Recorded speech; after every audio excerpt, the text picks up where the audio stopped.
नमस्कार। या अगोदरच्या रेसिपीमध्ये आपण पाडवा स्पेशल केशर श्रीखंड आणि पुरीची रेसिपी केली होती।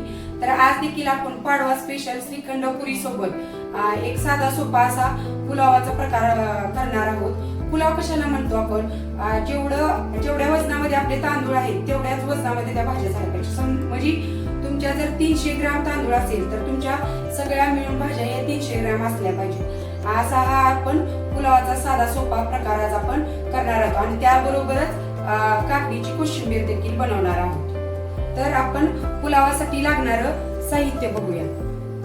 इथे मी बासमती तांदूळ घेतला आहे। हा वाटीने 2 वाटी आहे आणि वजनाने 300 ग्राम आहे। हा मी स्वच्छ धुवून अर्धा तास भिजवून घेतला होता आणि नंतर निथळून घेतला आहे। तुम्ही HMT वगैरे तांदूळ घेतला तरी चालेल।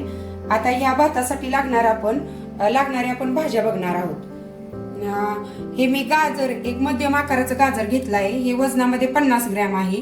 हे मी मध्यम आकाराचं एक बटाटा घेतलं होतं, त्याचे मी असे उभे तुकडे करून घेतलेले आहेत। हे देखील 50 ग्रॅम आहे।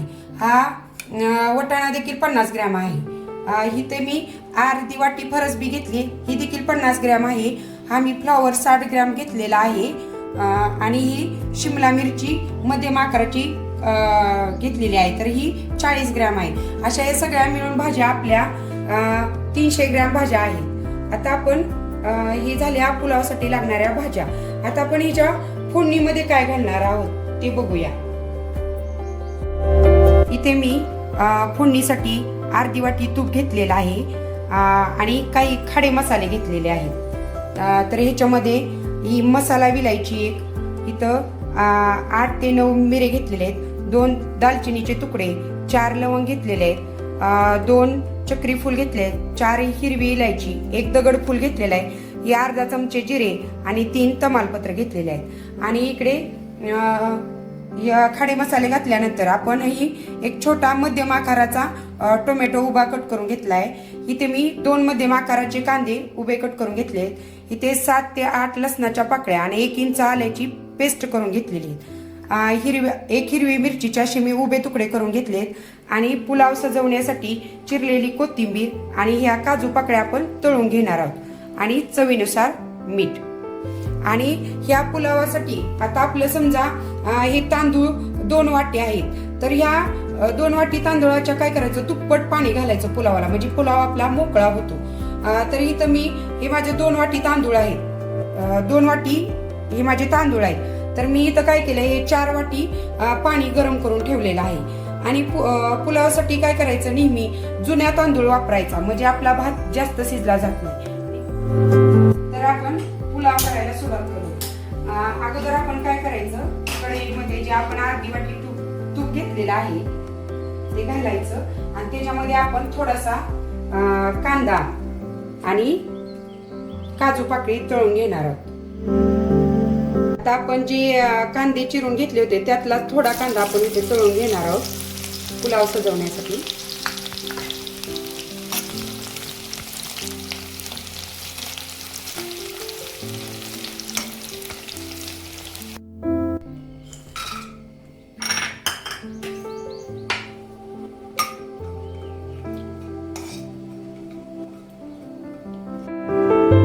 इथे मी आपला पुलाव सजवण्यासाठी थोडासा कांदा आणि या काजूच्या पाकळ्या तळून घेतलेल्या आहेत। हे आपलं तूप अगोदरच गरम आहे, तर आता आपण पुलावला फोडणी घालायला घेऊया। फोडणीमध्ये अगोदर हे जिरं घालायचं,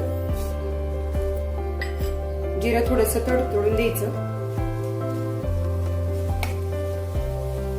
त्यामध्येच आपण हे सगळे खडे मसाले घालायचे, हिरवी इलायची, चक्री फूल, लवंग, दालचिनी, मसाला विलायची, हे सगळे मसाले खडे मसाले घालून घ्यायचे। खडे मसाले आपल्याला अर्धा ते 1 मिनिट तेलामध्ये परतून घ्यायचं। आता याच्यामध्ये आपण अगोदर आलं लसणाची पेस्ट घालणार आहोत, नंतर हिरवी मिरची,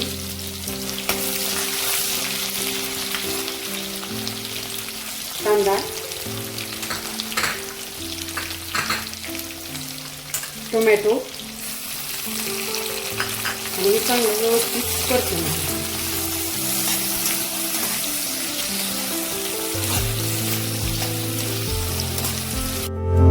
आपण सगळे फोडणीमध्ये कांदा टोमॅटो वगैरे 2 मिनिटं चांगलं परतून घेतलं. आता ह्याच्यामध्ये आपण सगळ्या भाज्या घालायच्या. फरसबी, वाटाणा,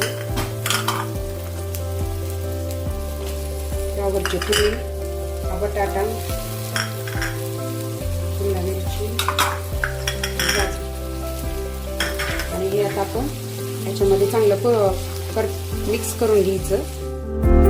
मी व्यवस्थित मिक्स करून घेतलं. ह्याच्यामध्येच आपण चवीनुसार मीठ घालणार आहोत. मीठ घातल्यानंतर हे सगळं व्यवस्थित मिक्स करून घ्यायच्या भाज्या आणि ह्या भाज्यांना 5 मिनिटं वाफ द्यायची मीडियम गॅसवर. इथे आपण मीडियम गॅसवरती 5 मिनिटं ह्या भाज्या शिजवून घेतलेल्या आहेत. हे बघा, भाज्या छान शिजलेल्या आहेत अशा. आता आपण ह्याच्यामध्ये तांदूळ घालणार आहोत. हे शिजवून घेतलेले आपण तांदूळ घालायचे.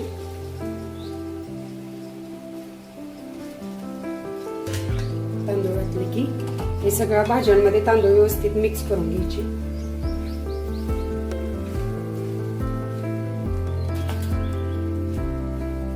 आणि या असं हे व्यवस्थित मिक्स झालं की ह्याच्यामध्ये आपण जे गरम पाणी करून घेतलेलं आहे ते आपण घालणार आहोत.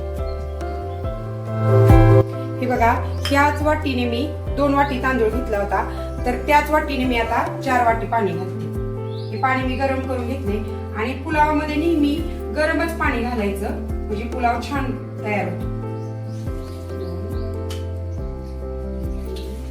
आणि हे 4, इथे मी 4 वाटी पाणी घातलेलं आहे.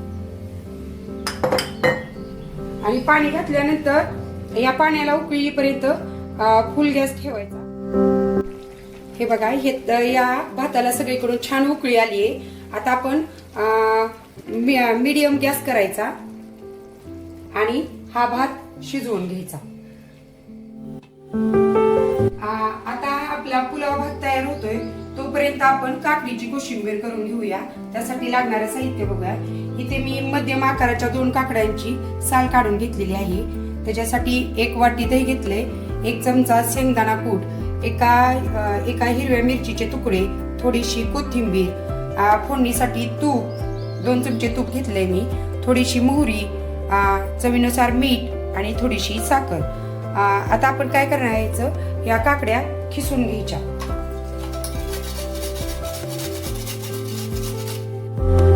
इथे आपली काकडी खिसून झाली आहे. आता आपण कोशिंबीर बनवायला घेऊया.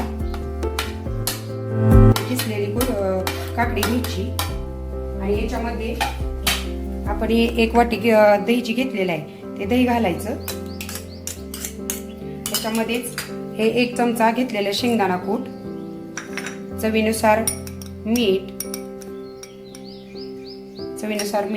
आणि थोडीशी साखर आणि कोथिंबीर हे व्यवस्थित मिक्स करून घ्यायचं. आता चांगलं व्यवस्थित मिक्स झालेलं आहे. आता आपण या कोशिंबीरेला फोडणी देऊन घेणार आहोत.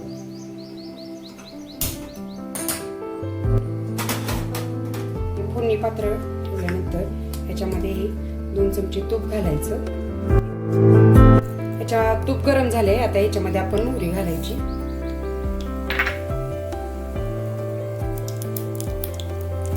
आणि याच्यामध्येच आपण मिरचीचे तुकडे घालायचे आणि फोडणी.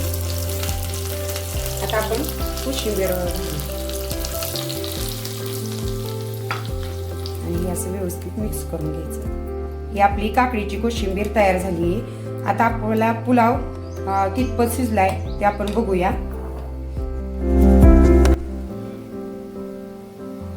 हा पुलाव आपण एकदा हलवून घेणार आहोत. सालगत हलवून घ्यायचा हा पुलाव.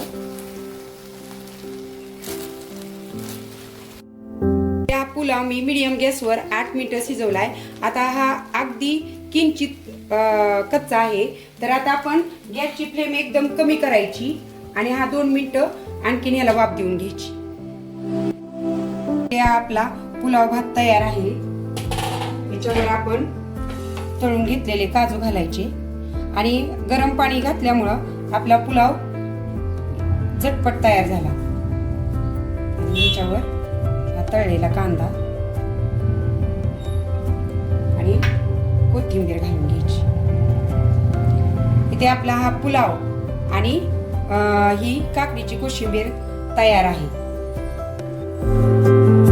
प्लेट बनवून घेऊया.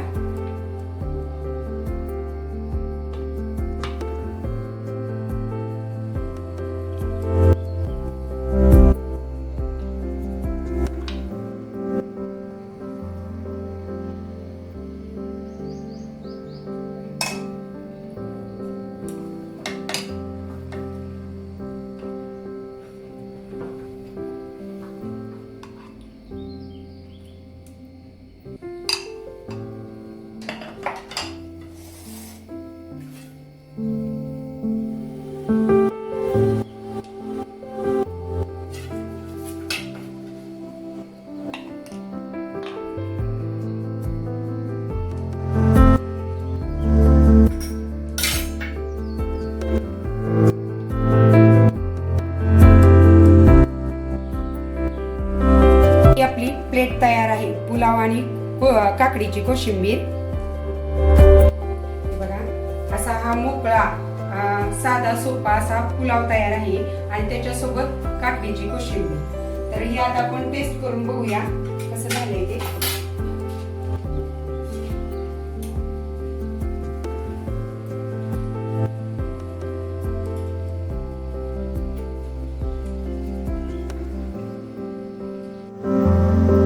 येणाऱ्या पाडव्याला श्रीखंडपुरी बरोबरच हा पुलाव आणि काकडीची कोशिंबीर तुम्ही नक्की ट्राय करा. आणि तुम्हाला ही माझी पुलाव आणि काकडीच्या कोशिंबीरीची रेसिपी कशी वाटली ते मला कमेंट मध्ये नक्की कळवा. आणि ही रेसिपी आवडल्यास आपल्या चॅनेलला सबस्क्राईब, लाईक आणि शेअर करायला विसरू नका. धन्यवाद.